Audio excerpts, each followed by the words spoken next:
Iran গোপনে মাটির নিচে একটি আন্ডারগ্রাউন্ড নিউক্লিয়ার বেস তৈরি করছে, যেটাকে ইরানের দ্য মিসাইল সিটিও বলা যেতে পারে, যেখানে ইরান মিসাইলের পুরো একটা শহর গড়ে তুলেছে। এই রকম হাজার হাজার মিসাইল যে কোনো দেশের ওপর আক্রমণ করার জন্য সবসময় প্রস্তুত।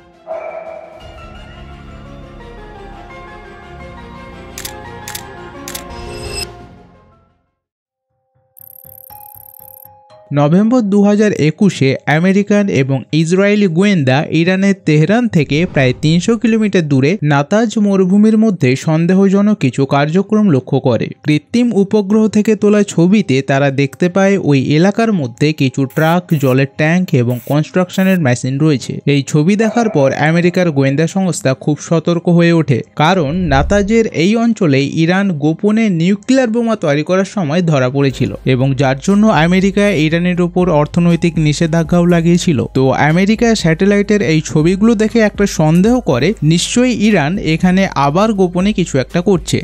আসলে ইরান মাটির নিচে বিশাল বড় মিসাইলের শহর তৈরি করছে, যা মাটি থেকে প্রায় 500 মিটার গভীরে রয়েছে, যেখানে হাজার হাজার মিসাইল এবং ফাইটার জেট একটির ওপর আরেকটি সাজানো রয়েছে, যা লঞ্চ করার জন্য সবসময় প্রস্তুত। এর মধ্যে একটি ভয়ঙ্কর মিসাইল হলো ইমাদ মিসাইল, যা রেঞ্জের মধ্যে ভারত, চীন, রাশিয়া, ইউক্রেন এবং সৌদি আরবও রয়েছে। এই কারণেই জুন 2022-এ the International Atomic Energy Agency IAEA একটি সতর্কবার্তা দেয় যে ইরান খুব শীঘ্রই একটি নিউক্লিয়ার রাষ্ট্রে পরিণত হতে পারে, যা গোটা বিশ্বের জন্য একটি বড় খবর। যদিও এই নিউক্লিয়ার প্ল্যানের ব্যাপারটা আমেরিকা এবং ইসরায়েল 2016 সাল থেকেই জানতো, তবে ইরান যে সেটাকে তৈরিও করে ফেলেছে সেই তথ্য তারা জানতো না। কিন্তু 2021 সালে এই ছবিগুলো কৃত্রিম উপগ্রহে ধরা পড়লে এই পুরো ব্যাপারটা বিশ্বের সামনে আসে। এরপর 2022 সালে IAEA এর সতর্কবার্তার পর ইরানের এই নিউক্লিয়ার সিটির ব্যাপারে অনেক তথ্য পৃথিবীর সামনে আসে। সবচেয়ে বড় এবং চমকপ্রদ বিষয়টি হলো ইরান এই শহরটিকে এত গভীরে নির্মাণ করেছে যে এটি নিউক্লিয়ার এবং সাইবার আক্রমণ থেকে পুরোপুরি সুরক্ষিত। এই খবরটা পাওয়ার পর আমেরিকা এবং ইসরায়েল ইরানকে এই সমস্ত কাজ বন্ধ করে দেওয়ার জন্য হুমকি দিতে শুরু করে। এমনকি 2023 সালের 26শে জানুয়ারি একটি যৌথ সামরিক মহড়ায় আমেরিকা তার F-35 এবং B-52-র মতো যুদ্ধ বিমান প্রদর্শন করে। এই F-35 এবং B-52 প্লেন দুটোকে টানেল ব্লাস্টার নামেও ডাকা হয়, কারণ এই প্লেনগুলি মাটির অনেক গভীরে থাকা বাংকার এবং সুড়ঙ্গগুলিকেও খুব সহজেই ধ্বংস করে দিতে পারে। মূলত আমেরিকা ইরানকে এটা বোঝাতে চাচ্ছিল যে ইরান যদি এই রকম আন্ডারগ্রাউন্ডে তাদের সামরিক ঘাঁটি তৈরি করে, তাহলে এই বিমানগুলোর মাধ্যমে সেই সামরিক ঘাঁটি তারা ধ্বংস করে দিতে পারে। কিন্তু এটা দেখার পর ইরান কি সত্যি সত্যি ভয় পেয়েছিল? না, আমেরিকার এই ধমকানিতে ইরান কিন্তু ভয় পায়নি, বরং ইরানের সেনাপ্রধান মেজর জেনারেল মোহাম্মদ বাঘেরি এর জবাবে একটি ভিডিও প্রকাশ করে, যেখানে তিনি ইসরায়েলকে হুমকি দিয়ে তাদের ঈগল 44 নামে আরেকটি গোপন আন্ডারগ্রাউন্ড মিলিটারি বেস দেখিয়ে দেন। এই ভিডিওর মাধ্যমে ইরান তার মিসাইল এবং যুদ্ধ বিমান প্রদর্শন করে স্পষ্ট বার্তা পাঠায় যে তারাও প্রস্তুত। এই ভিডিওতে ইরান তাদের নিউক্লিয়ার সিটি এবং তাদের শক্তিশালী মিসাইলের ভান্ডার, বিশেষ করে ইমাদ এবং শিমুর্ক মিসাইলকে দেখিয়েছে। এই ইমাদ মিসাইলের রেঞ্জ 1700 কিলোমিটার, অর্থাৎ এর মধ্যে ভারত, চীন, রাশিয়া, ইউক্রেন এবং সৌদি আরব রয়েছে।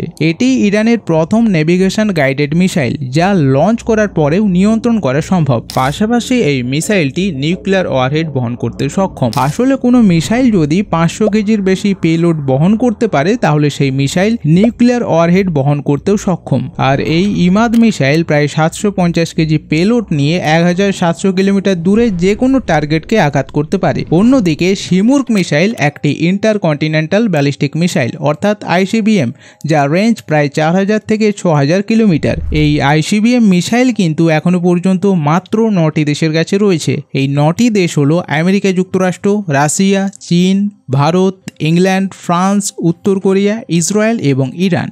ইরানের এই মিসাইল রেঞ্জের মধ্যে আমেরিকা, এশিয়া এবং ইউরোপের অনেক দেশ রয়েছে।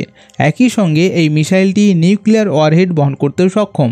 এই কারণেই আমেরিকা এবং ইসরায়েল বিশেষভাবে সতর্ক হয়ে ওঠে, কারণ ইরান এবং ইসরায়েল একে অপরের সবথেকে বড় শত্রু। উপরন্তু ইসলামিক বিপ্লবের পর থেকে ইরান এবং আমেরিকার সম্পর্ক অত্যন্ত খারাপ হয়ে যায়। 1979 সালে ইরানের শাসক মোহাম্মদ রেজা শাহ পাহ্লাভিকে সরানোর জন্য ইরানের জনগণ আন্দোলন শুরু করে, যে আন্দোলনকে আমরা ইসলামিক বিপ্লব নামেও জানি। এই শাহ মোহাম্মদ কিন্তু আমেরিকার খুব ঘনিষ্ঠ ছিল, একরকম আমেরিকার হাতের পুতুল। যেহেতু ইরানের জনগণ 1979 সালে মোহাম্মদ রেজা শাহ পাহলভিকে সরিয়ে আয়াতুল্লাহ রাহুল্লাহ খুমেনিকে ইরানের শাসক হিসেবে নির্বাচিত করে, তাই এবার ইরানের উপর থেকে আমেরিকার প্রভাবও শেষ হয়ে যায়। এরপরই আমেরিকা ইরানের জনগণকে জব্দ করার জন্য ইরান ইরাক যুদ্ধে ইরাককে অস্ত্র দিয়ে সাহায্য করতে শুরু করে। কিন্তু এইসব দেখে ইরান চুপ করে বসে থাকেনি। 1983 সালে ইরান লেবাননে থাকা আমেরিকার সামরিক ঘাঁটিতে দুবার বোমা বিস্ফোরণ ঘটায়, যেখানে প্রায় 300-রও বেশি আমেরিকান সৈন্য মারা যায়।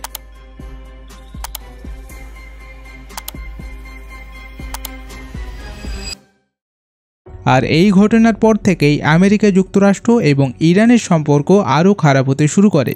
এরপর 2019 সালে ইরান আবার হরমুজ প্রণালীতে এক আমেরিকান ড্রোনকে ধ্বংস করে দেয় এবং হুমকি দেয় যে তারা এই হরমুজ প্রণালী ব্লক করে দেবে, কারণ এইখান দিয়েই যুক্তরাষ্ট্র প্রায় 43% অপরিশোধিত তেল আমদানি করে। আর যদি ইরান সত্যি সত্যি হরমুজ প্রণালী ব্লক করে দেয় তাহলে যুক্তরাষ্ট্রের অর্থনীতির উপর বিরাট একটা প্রভাব পড়বে। তবে ইরান শুধু যুক্তরাষ্ট্রের জন্যই বিপজ্জনক নয়, ইরানের সবথেকে বড় শত্রু হলো ইসরায়েল। কিন্তু ইরানের সরকার বুঝে গিয়েছিল যে ইসরায়েলের সাথে সরাসরি যুদ্ধে তারা কখনোই পেরে উঠবে না। সেই কারণেই ইসরায়েল বিরোধী সংগঠন হামাসকে তারা সমর্থন করতে শুরু করে। 2014 সালে ইরান হামাসকে অনেক অস্ত্র সরবরাহ করে, যেগুলোর সাহায্যে হামাস পুরো 2 মাস ধরে ইসরায়েলের উপর প্রায় 4000-এরও বেশি রকেট হামলা চালায়। এই হামলায় প্রায় 100-রও বেশি ইসরায়েলি নাগরিক নিহত হয় এবং ইসরায়েলের সম্পদের কোটি কোটি ডলারের ক্ষতি হয়। আর তারপর থেকে এই 2025 সাল পর্যন্ত ইরানের বিভিন্ন প্রক্সির সাথে ইসরায়েলের অনেক সংঘর্ষ হয়েছে।